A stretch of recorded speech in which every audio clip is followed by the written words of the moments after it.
अज़बिल्लाहिमिनश्शैतानिर्रजीम बिस्मिल्लाहिर्रहमानिर्रहीम। आज हम पढ़ेंगे बेटा यूनिट 2 मैटर क्लास 9 और इसमें आज हम एग्जॉटिक स्टेट्स के बारे में पढ़ेंगे, जिसमें सबसे पहला जो ज़िक्र होगा वो होगा लिक्विड क्रिस्टल का। लिक्विड क्रिस्टल, ठीक है, इसका ज़िक्र होगा। और दूसरे नंबर पे हम बोस-आइंस्टाइन कंडेंसेट्स को पढ़ेंगे, लेकिन सबसे पहले लिक्विड क्रिस्टल को डिस्क्राइब कर लेते हैं कि ये क्या होता है। बेटा ये एक ऐसी स्टेट है जो कि टेम्परेचर डिपेंडेंट है, एक ख़ास टेम्परेचर पे एग्जिस्ट करती है। एग्जिस्ट, ठीक है, एट पर्टिकुलर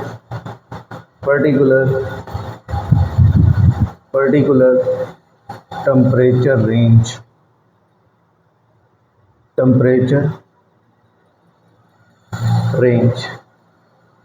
ठीक हो गया। एक पर्टिकुलर टेम्परेचर रेंज पे ये एग्जिस्ट करती है। जैसे मान लो एक क्रिस्टलाइन सॉलिड है, क्रिस्टलाइन सॉलिड, ठीक है, एक क्रिस्टलाइन सॉलिड है और उसको आप हीट करते हो, ठीक है। तो जब आप टेम्परेचर T1 पे पहुंचते हो तो ये जो क्रिस्टलाइन सॉलिड है ये मेल्ट हो जाता है, लेकिन ये क्लियर लिक्विड नहीं बनाता, जबकि ये क्लाउडी लिक्विड बनाता है। क्लाउडी लिक्विड बनाता है, या जिसको हम क्लाउडी की बजाय टर्बिड लिक्विड भी कह सकते हैं। टर्बिड लिक्विड, गदला लफ्ज़ उर्दू में इस्तेमाल होता है टर्बिड के लिए। तो जब हम मज़ीद इसको हीट करते हैं ना, तो जब T2 टेम्परेचर रीच होता है तो उस टेम्परेचर के बाद ये क्लियर लिक्विड में कन्वर्ट हो जाता है, क्लियर लिक्विड में। सही हो गया। यानी ये जो क्रिस्टलाइन सॉलिड है ये डायरेक्टली क्लियर लिक्विड में मेल्ट नहीं होता, ये बीच में एक टर्बिड लिक्विड स्टेट में जाता है। और ये जो टर्बिड लिक्विड स्टेट है इसी को ही हम नाम देते हैं लिक्विड क्रिस्टल का। लिक्विड क्रिस्टल, इसी को ही हम नाम देते हैं लिक्विड क्रिस्टल का। अब ये जो लिक्विड क्रिस्टल होता है इसमें दो प्रॉपर्टीज़ होती हैं, ठीक है। एक होती हैं सॉलिड लाइक प्रॉपर्टीज़, ठीक है, सॉलिड लाइक प्रॉपर्टीज़, ठीक है, प्रॉपर्टीज़। और एक होती हैं liquid like properties, liquid like properties, ठीक है। तो सॉलिड लाइक प्रॉपर्टीज़ में रिफ्रैक्टिव इंडेक्स, ठीक है, refractive index, thermal conduction, thermal and electrical conduction, electrical conduction ये आ जाती हैं, ठीक है। और लिक्विड लाइक प्रॉपर्टी में विस्कोसिटी आ जाती है। विस्कोसिटी यानी ये फ्लूइड होता है, ठीक है, फ्लूइडिटी, विस्कोसिटी या फ्लूइडिटी भी कह सकते हैं इसको। फ्लूइडिटी जो प्रॉपर्टी है वो लिक्विड लाइक प्रॉपर्टी है। तो ये प्रॉपर्टीज़ होती हैं, तो इसको हम नाम देते हैं लिक्विड क्रिस्टल, यानी the state of matter in which substance possess both properties like solid and liquid, तो उसको हम क्या कहेंगे, liquid crystal. For the first time जिस बंदे ने जिस लिक्विड क्रिस्टल को डिस्कवर किया था, यानी जो इसका डिस्कवरर था, डिस्कवरर, उनका नाम था फ्रेडरिक रेनेट्ज़र। फ्रेडरिक रेनेट्ज़र, ठीक है। ये ऑस्ट्रिया के रहने वाले थे, ऑस्ट्रियन बोटेनिस्ट थे, बोटेनिस्ट, ठीक हो गया।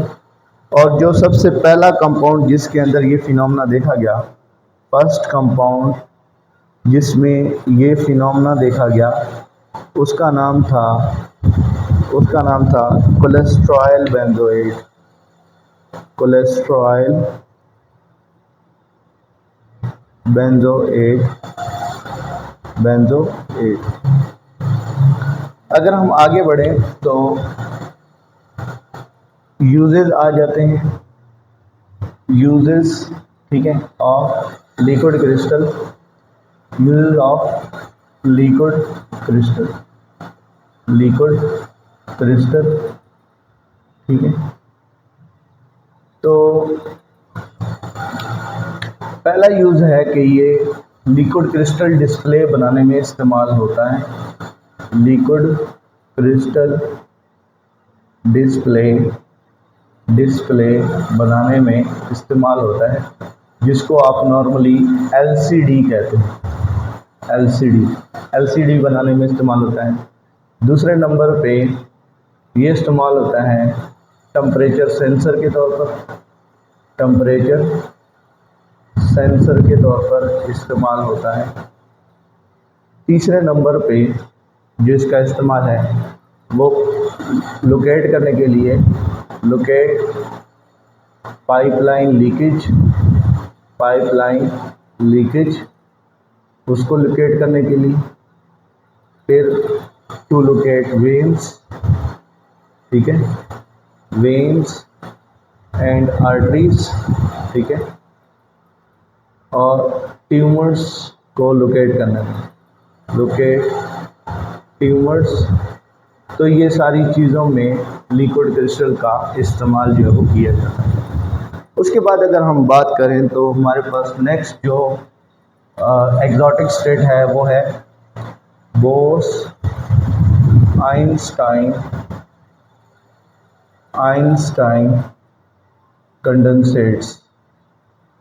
कंडेंसेट्स, इसको हम BECV बोलते हैं, BEC ये भी बोलते हैं। तो बोस आइंस्टाइन कंडेंसेट्स जो हैं, ठीक है, बोस आइंस्टाइन कंडेंसेट ये मैटर की वो स्टेट है जो एग्जिस्ट करती है on very coldest temperature that is known as absolute zero, ठीक है। The state of matter that exist at very coldest temperature, ठीक है, -273.16 डिग्री सेल्सियस और 0 केल्विन, ठीक हो गया, जिसको हम 0 केल्विन कहते हैं, या इसको एब्सोल्यूट ज़ीरो भी कहा जाता है, एब्सोल्यूट ज़ीरो, ठीक है। तो इसमें एक इंडियन साइंटिस्ट थे बोस, और एक जो है वो जर्मन साइंटिस्ट थे आइंस्टाइन, इन्होंने मिलके इस चीज़ को डिस्कवर किया था। तो इसको हम कहते हैं बोस आइंस्टाइन कंडेंसेट्स।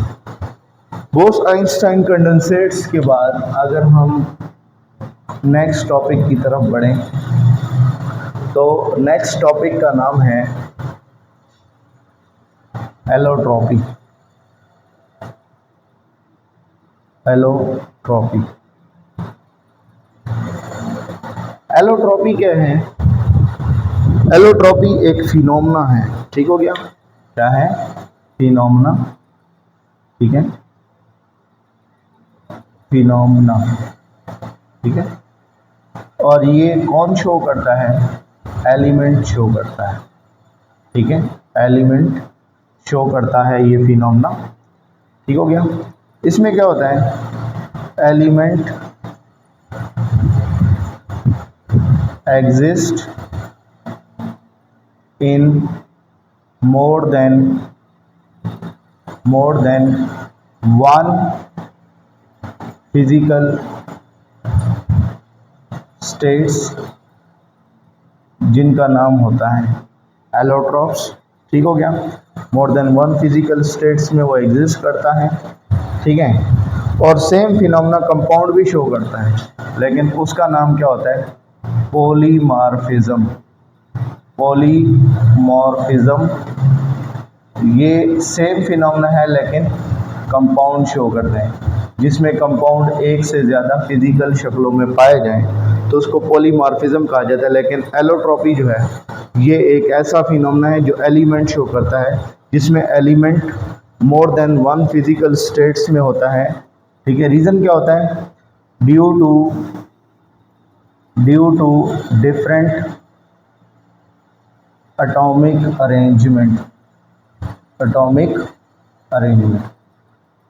अरेंजमेंट के डिफरेंट होने की वजह से ये फिनोमेना जो है वो सामने आता है।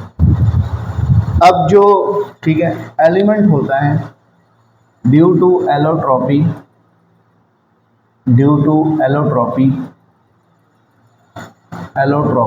ठीक है, जो फिजिकल प्रॉपर्टीज होती हैं, फिजिकल प्रॉपर्टीज वो चेंज हो जाती हैं। एलोट्रॉप्स की फिजिकल प्रॉपर्टीज क्या होती है? चेंज। और जो केमिकल प्रॉपर्टी है वो सेम रहती है, केमिकल प्रॉपर्टी सेम रहती है। सही है, यानी एक जो एलोट्रॉप्स हैं उनके बीच केमिकल प्रॉपर्टी क्या होगी? सेम, लेकिन फिजिकल प्रॉपर्टीज क्या होंगी? डिफरेंट होंगी। अगर हम बात करें सबसे पहले एलोट्रॉप्स ऑफ कार्बन, तो कार्बन के 3 एलोट्रॉप्स हैं। नंबर 1 पे है डायमंड, नंबर 2 पे है ग्रेफाइट, नंबर 3 पे है बकी बॉल्स, ये नंबर 3 पे आ गया। ठीक है, अगर हम बात करें एलोट्रॉप्स ऑफ सल्फर,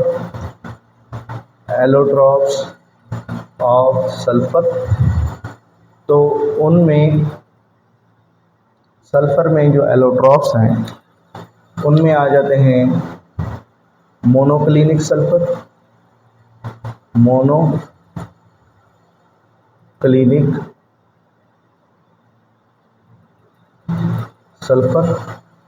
और एक होता है रोम्बिक सल्फर।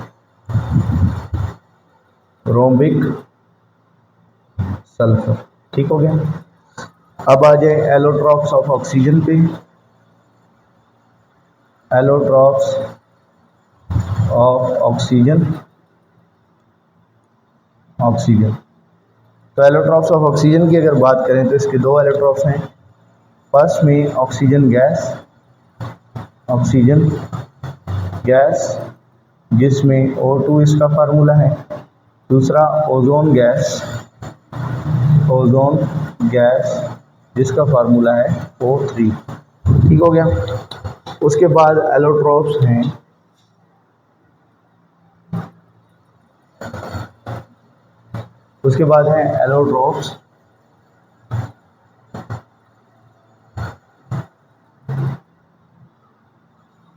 एलोट्रॉप्स ऑफ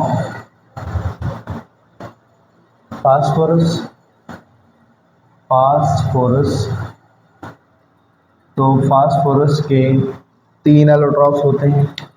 पहले नंबर पे होता है वाइट फास्फोरस, ठीक है। दूसरे नंबर पे होता है रेड फास्फोरस, ठीक है। तीसरे नंबर पे होता है ब्लैक फास्फोरस, ठीक है। उसके बाद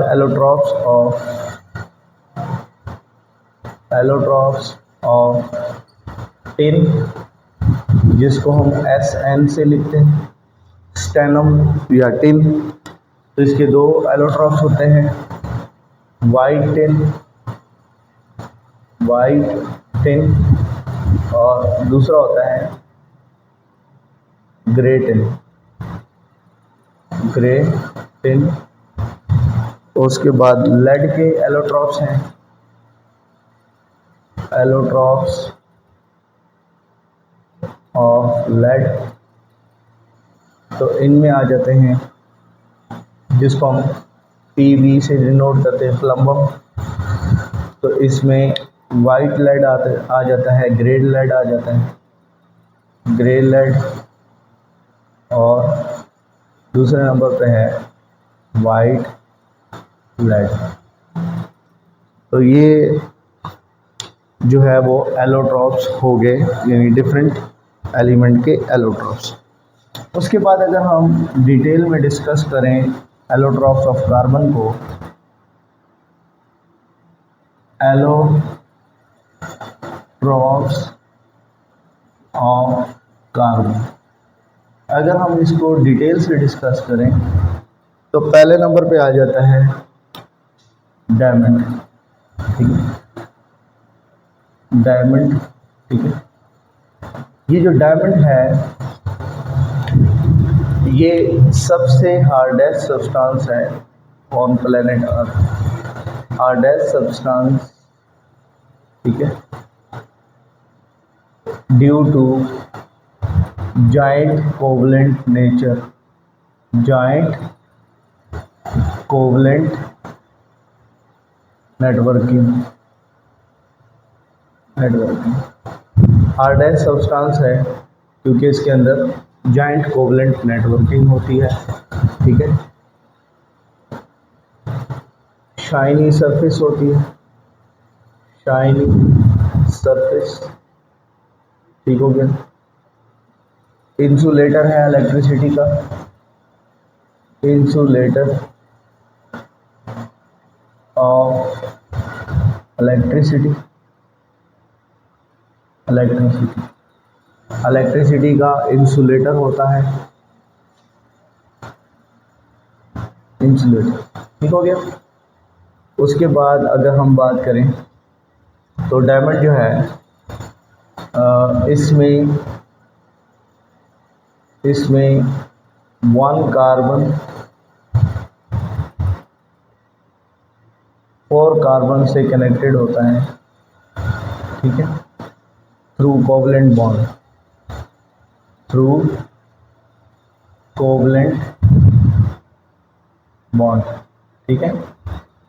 और अगर हम इसमें अरेंजमेंट देखें, arrangement of atoms is tetrahedral, tetrahedral arrangement होता है, टेट्राहेड्रल अरेंजमेंट होता है, ठीक हो गया। तो डायमंड जो है वो हार्डेस्ट सब्सटेंस है, जॉइंट कोवलेंट नेटवर्किंग की वजह से, शाइनी सरफेस होती है, इंसुलेटर है इलेक्ट्रिसिटी का, 1 कार्बन 4 कार्बन के साथ कोवलेंट बॉन्डिंग के थ्रू कनेक्टेड होता है, और अरेंजमेंट ऑफ एटम्स जो है वो टेट्राहेड्रल अरेंजमेंट है, यानी 1 कार्बन जो है वो आगे 4 कार्बन से इस तरह कनेक्टेड होगा, तो इसको कहते हैं टेट्राहेड्रल अरेंजमेंट। तो ये होगा इसके अंदर, ठीक हो गया। उसके बाद अगर हम बात करें तो आगे है ग्रेफाइट, ग्रेफाइट, जो ग्रेफाइट होता है, ठीक है, ये सॉफ्ट और ग्रेश ब्लैक कलर का होता है, soft and greyish black in colour, black in colour, ठीक है। लेयर्ड स्ट्रक्चर होता है, लेयर्ड स्ट्रक्चर, ठीक है। और ये जो लेयर्स होती हैं, these layers can slide past, can slide past, ठीक है। एक लेयर दूसरी लेयर के ऊपर स्लाइड पास कर सकती है। क्या वजह है? क्योंकि 2 लेयर्स के बीच में कोई केमिकल कनेक्शन नहीं होता, तो केमिकल कनेक्शन ना होने की वजह से वो एक लेयर दूसरी लेयर के ऊपर स्लाइड पास कर सकती है। इसी वजह से स्लाइड पास की वजह से जो ग्रेफाइट होता है वो क्या होता है, सॉफ्ट होता है, तो हम इसको लुब्रिकेंट्स में इस्तेमाल करते हैं, लुब्रिकेंट्स में इस्तेमाल किया जाता है। और ये कंडक्टर होता है, कंडक्टर ऑफ इलेक्ट्रिसिटी,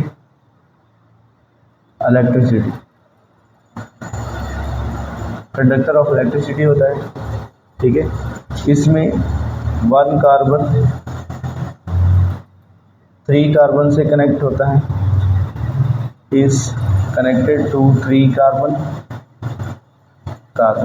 इस तरह, यानी 1 कार्बन है ना, तो वो 3 कार्बन से ऐसे कनेक्टेड होगा। 1 कार्बन कार्बन डबल बॉन्ड होगा और बाकी जो है वो बीच में 2 सिंगल बॉन्ड होगा। अच्छा, इलेक्ट्रिसिटी जो ग्रेफाइट में इलेक्ट्रिसिटी है वो क्यों होती है? क्योंकि डबल बॉन्ड के जो इलेक्ट्रॉन्स होते हैं वो फ्री इलेक्ट्रॉन्स के तौर पर बिहेव करते हैं। तो इसकी वजह ये है कि इसमें फ्री इलेक्ट्रॉन्स होते हैं, फ्री इलेक्ट्रॉन्स, तो इस वजह से जो ग्रेफाइट होता है वो कंडक्टर होता है। उसके बाद अगर हम बकीबाल्स की बात करें,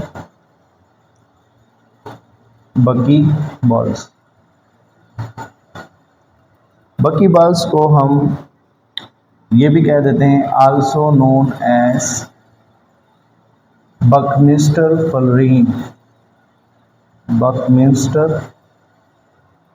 फलरीन, ठीक है। जो बकीबाल्स का जो स्ट्रक्चर है फलरीन यानी फुटबॉल लाइक जो स्ट्रक्चर होता है, वो स्ट्रक्चर एक्चुअली एक आर्किटेक्ट ने दिया था जिसका नाम बकमिंस्टर था। तो उनके नाम के ऊपर भी इनका नाम रखा जाता है कि बकमिंस्टर फलरीन। इसमें टोटल 60 कार्बन होते हैं, ठीक है, टोटल 60 कार्बन एटम्स होते हैं, कार्बन एटम्स। और ये हॉलो केज लाइक स्ट्रक्चर बनाते हैं, हॉलो केज लाइक स्ट्रक्चर। और ये जो केज लाइक स्ट्रक्चर होता है, इसमें पेंटागॉन्स भी होती हैं, ठीक है, और हेक्सागोन्स भी होते हैं, ठीक है। इसमें 12 पेंटागॉन्स होती हैं और 20 हेक्सागोन्स होते हैं, ठीक हो गया। तो ये फुटबॉल लाइक स्ट्रक्चर होता है बकीबाल्स। आपकी बुक पे ये स्ट्रक्चर बना हुआ है, डायमंड का भी बना हुआ है, ग्रेफाइट का भी। आप स्ट्रक्चर देखेंगे तो ये सारी बातें जो है वो आपको समझ आ जाएंगी, ठीक है जी।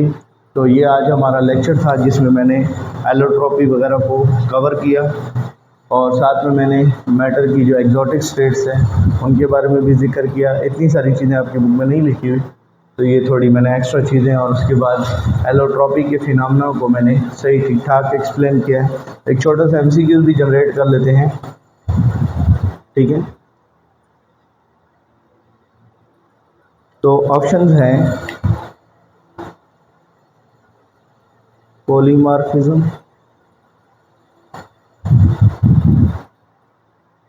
आइसोमॉर्फिज्म और आइसोमॉर्फिज्म, आइसोमेरिज्म,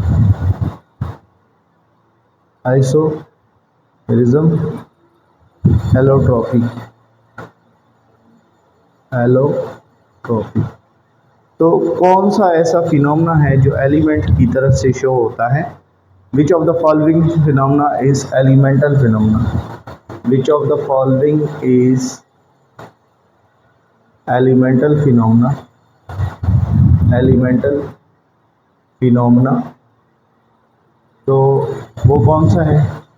तो वो होगा आपका एलोट्रॉपी, ठीक हो गया। तो ये एक छोटा सा एमसीक्यू भी मैंने इधर ड्रॉ कर दिया। बाकी जो भी मैं टॉपिक लिखता हूँ तो उस टॉपिक का जो मेन जो रोल होता है पॉइंट्स की शक्ल में लिखना, तो वो एक्चुअली आपको यही बताना होता है कि एमसीक्यूज़ जो है वो इस तरीके से किसी भी लिटरेचर के अंदर निकलते हैं। जैसे यहाँ पे ये जो पॉइंट लिखा हुआ है ये एक एमसीक्यूज़ के तौर पर भी बिहेव कर सकता है, ठीक हो गया। बाकी मैंने यहाँ पे जो liquid like property, solid like property लिखी, ये भी एमसीक्यूज़ के तौर पर हो सकता है, ठीक है।